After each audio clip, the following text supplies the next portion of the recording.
Every club. Every day. The Global Sports Podcast Network. Hello everyone. Welcome back to Daily Wolves Podcast. My name's Nathan and I'm your host for today. And I'm joined by the ever-present, the ever-consistent, and the ever-magnificent Chris. How are we doing? Wow, that's quite the intro. Happy Monday, everyone. I'm good, thanks, Nathan. Hey, everyone.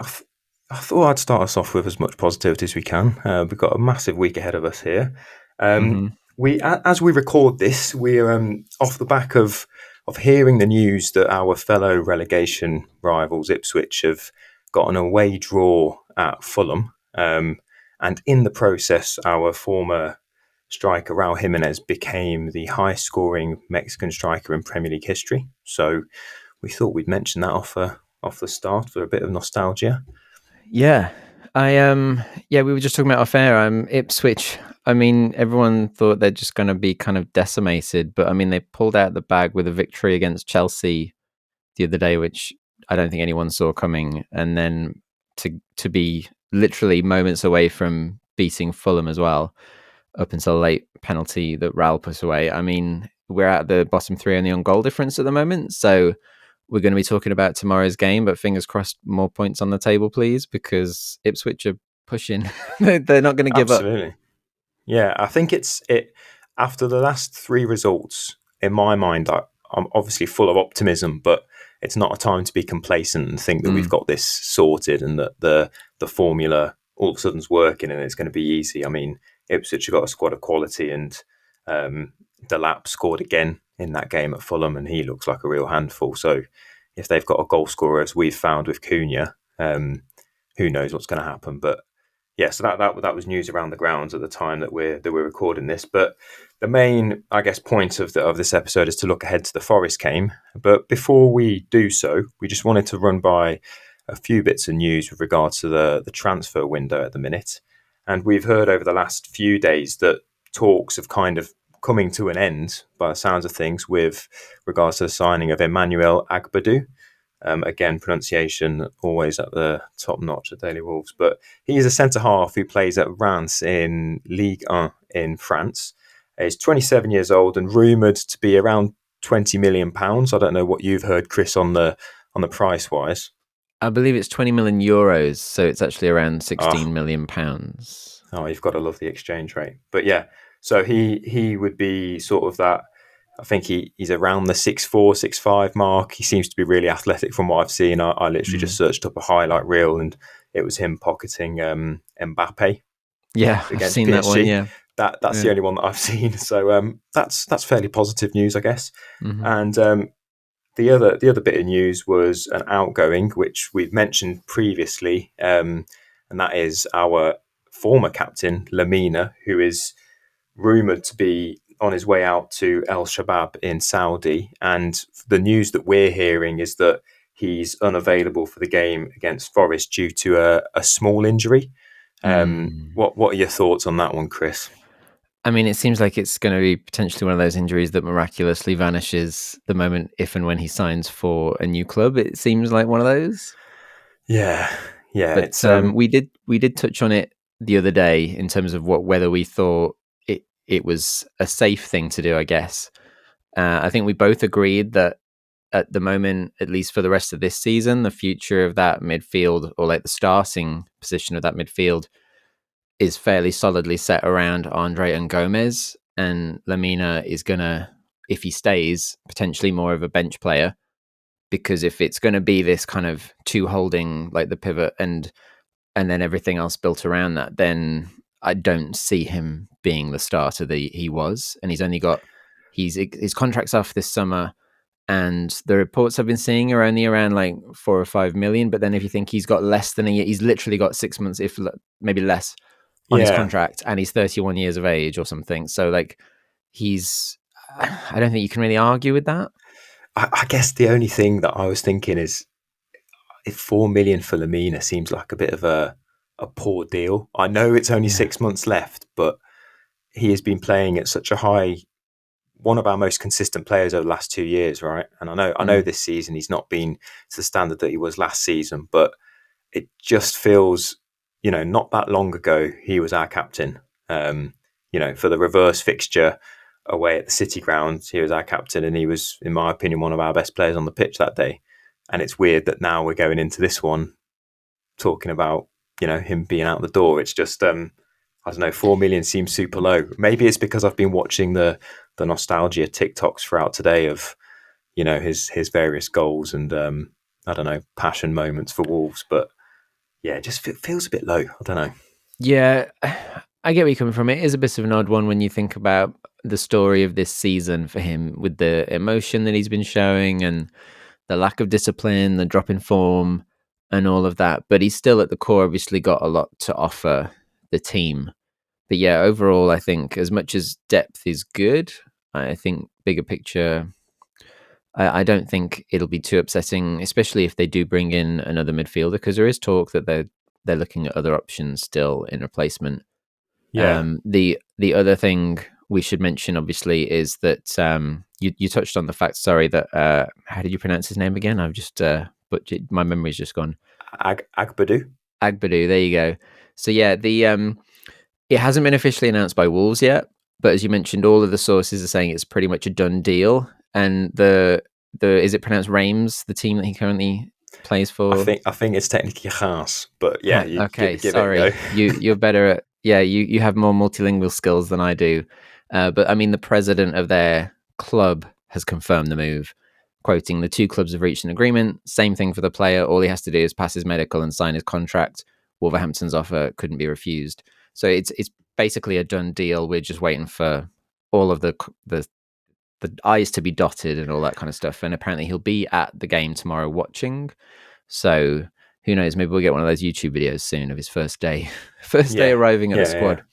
On top of that, you might be about to say it, but Cunha's contract renewal apparently is pretty much, again, it's all verbally agreed. I know that he has been allowed some time home to visit family in Brazil, presumably because it's a good time around his suspension anyway, and maybe just a little bonus of like, hey, you're going to get a new contract. Sure, have a holiday. Why not while you're injured? And so, yeah, apparently the only last bit was sorting out a relegation release clause. I suppose fair play because of the fact we are in a relegation dogfight. But outside of that, everything else apparently is just going to make him obviously far more well paid, but also extending the contracts and reassuring the fact that he's not going to go this window and securing our asset, if you like, going into the summer and potentially for the future. Yeah, and I think the main focus is keeping him to the end of the season, right? Like our immediate future is the jeopardy of potentially going down. So the main thing is to keep him sweet, send him off to Brazil, let him have the holiday whilst he's serving his lengthy 2-game ban.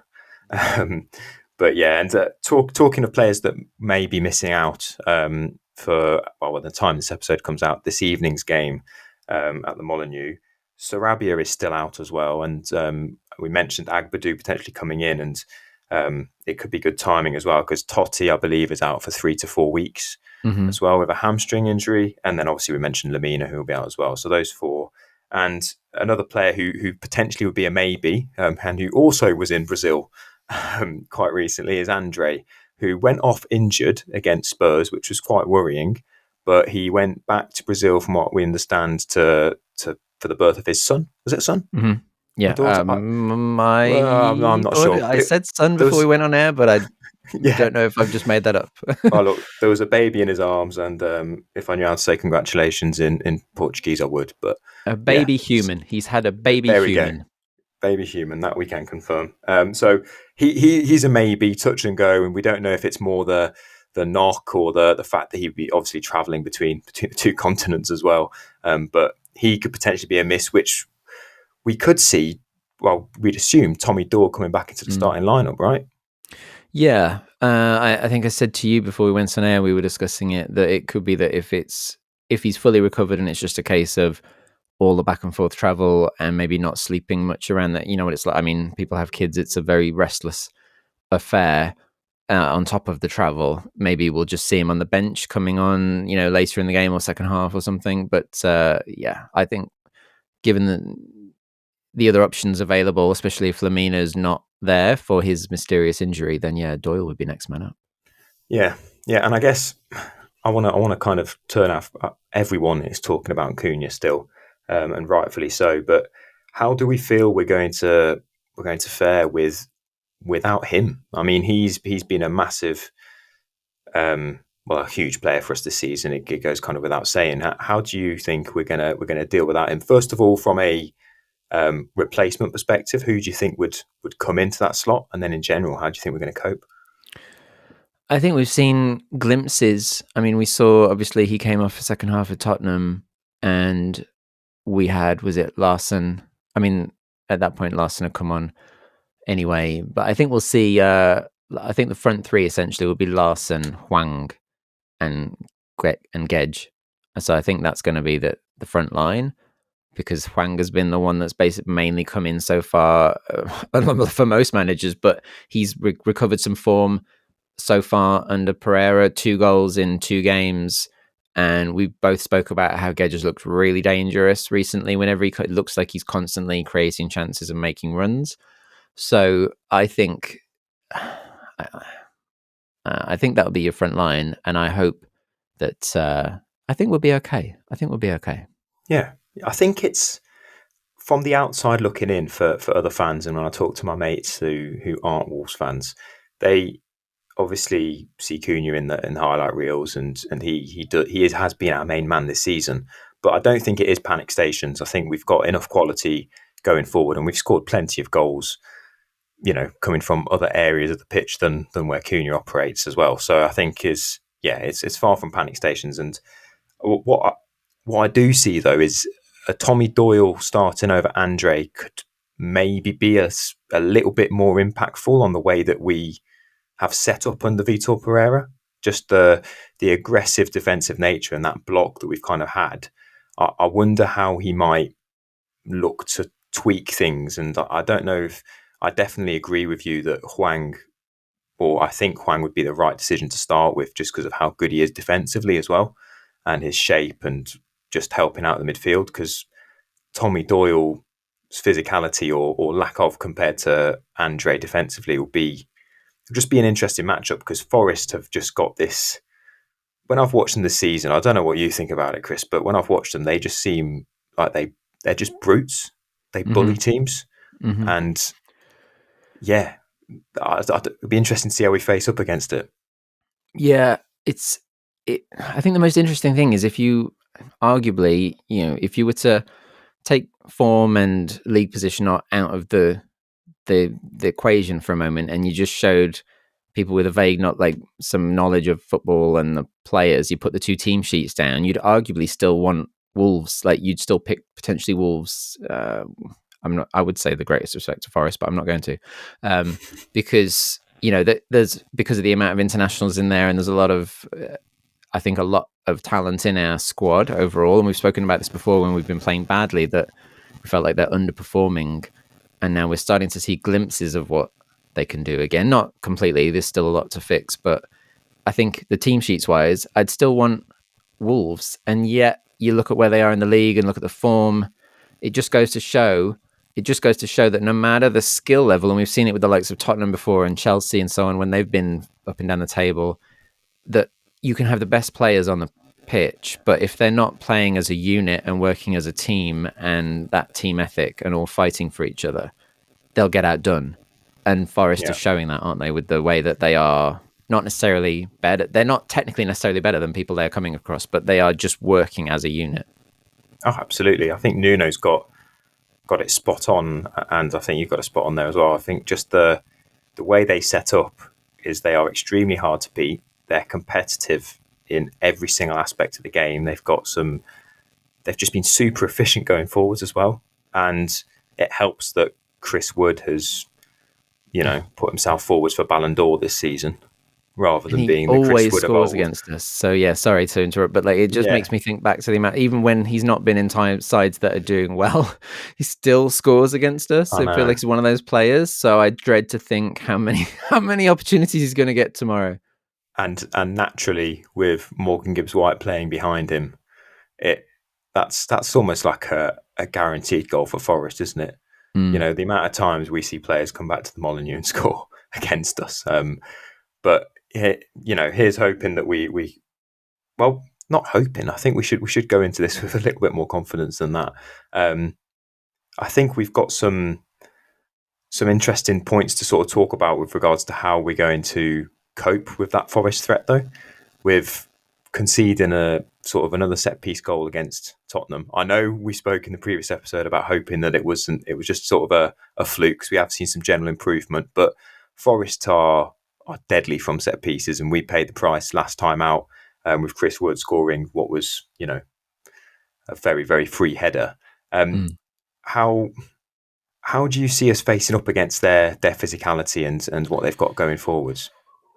Well, I mean, it's some of it is down to injuries, right? We spoke about the back line, the fact that obviously we've got a new centre-back coming in who's not going to be even confirmed before tomorrow's game, and unless they do like an announcement on the day, but even then we're not going to see him for probably a week or two.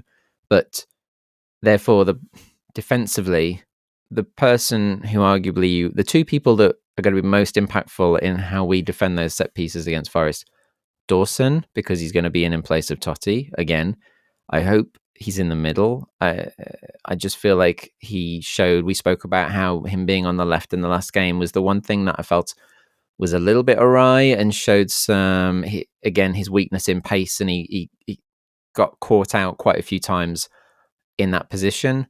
And will it be interesting to see whether Pereira keeps him there or whether he moves back to the middle. Either way, then obviously Doc being in that back line now, I think that's like we're counting a lot, I think, on his ability to save us there. And he's spoken. It's interesting listening to a recent interview with him talking about how he admits that he's enjoying that role since he's been asked to do it, because he admits that his going up and down the wing, he's not the guy he was in terms of pace, but he feels that he gets more involved in that spot because he can go up and down the wing and not touch the ball for like large periods of the game, and now he's able to be more interactive.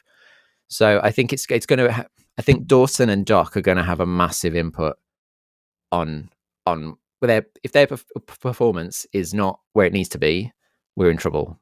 Yeah, I agree. I think Chris Wood is like, especially this season, he's been almost like a master poacher, but he definitely almost preys on those defenders that are less good in the air and less good positionally and that sort of thing. And I think you're right in saying, I mean, Doc and Dawson are both brilliant in the air, or our best sort of in the air defensively.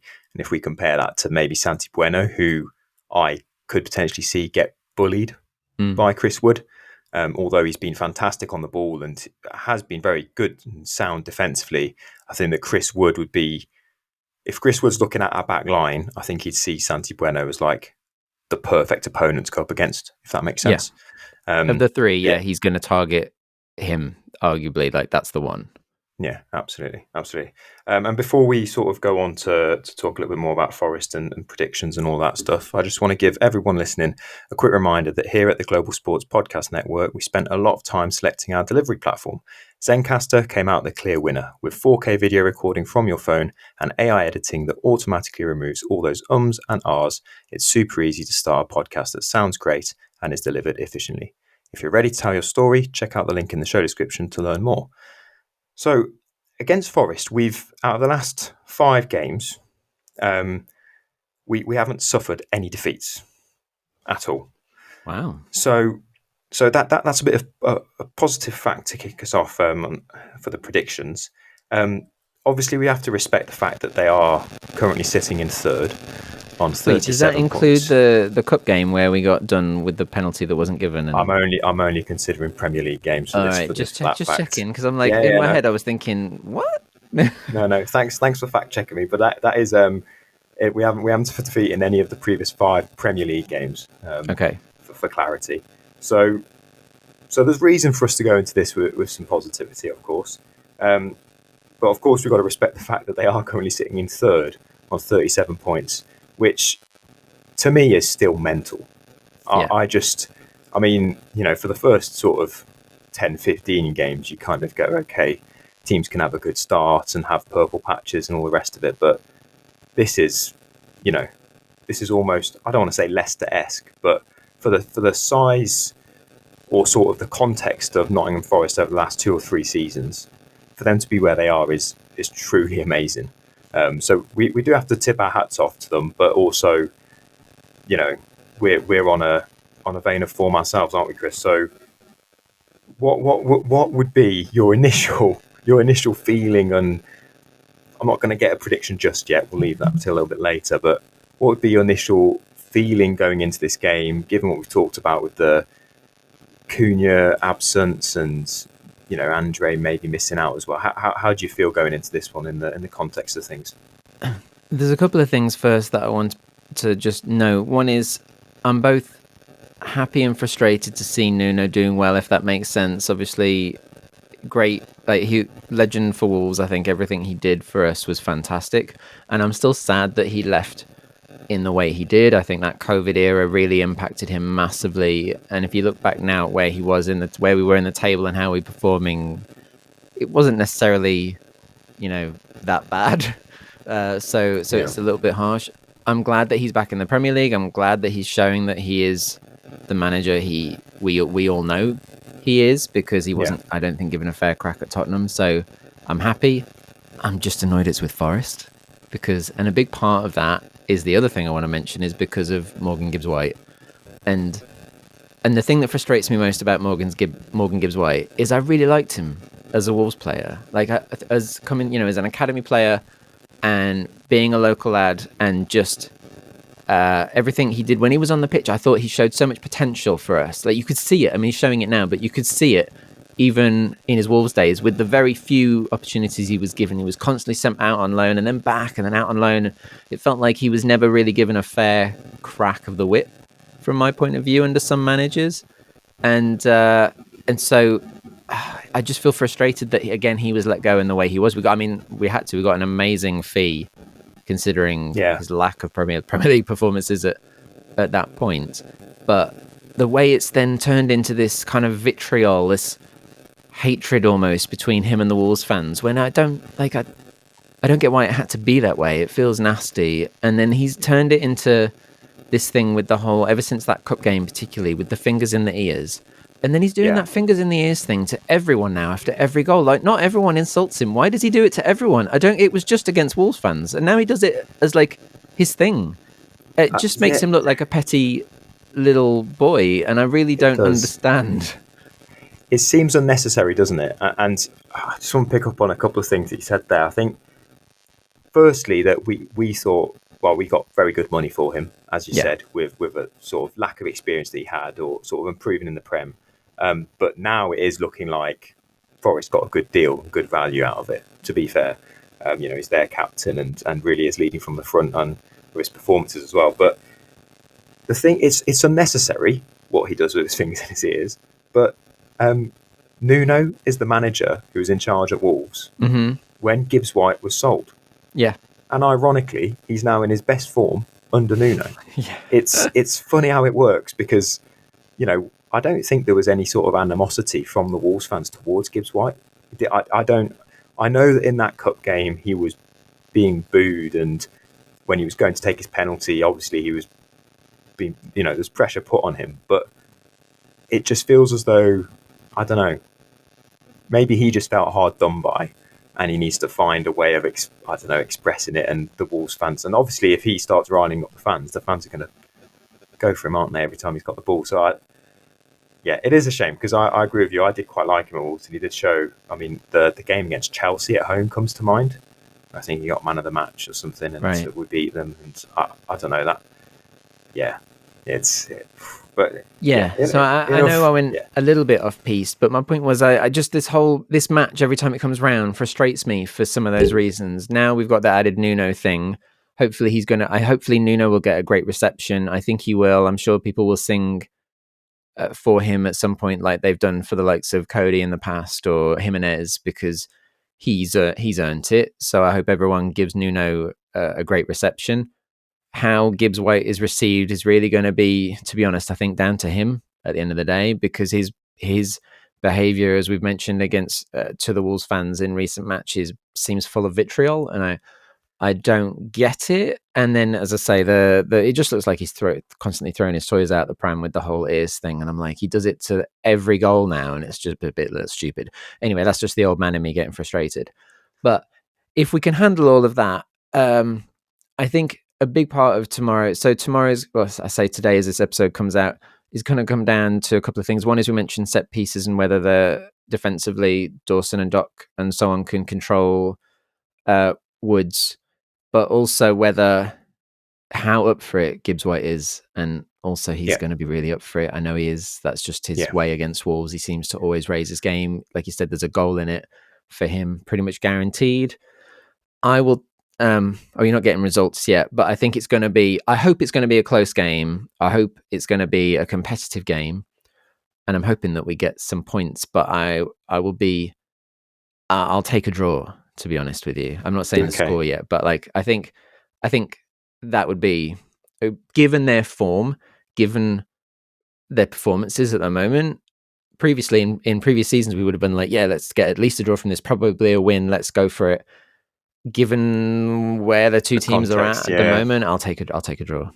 Absolutely. Well, before I go on to getting your predictions for the game, just a quick reminder to everyone that this podcast is part of the Global Sports Podcast Network, the only network bringing you exclusive daily news and views on your Premier League team, the Premier League, women's football and fantasy football.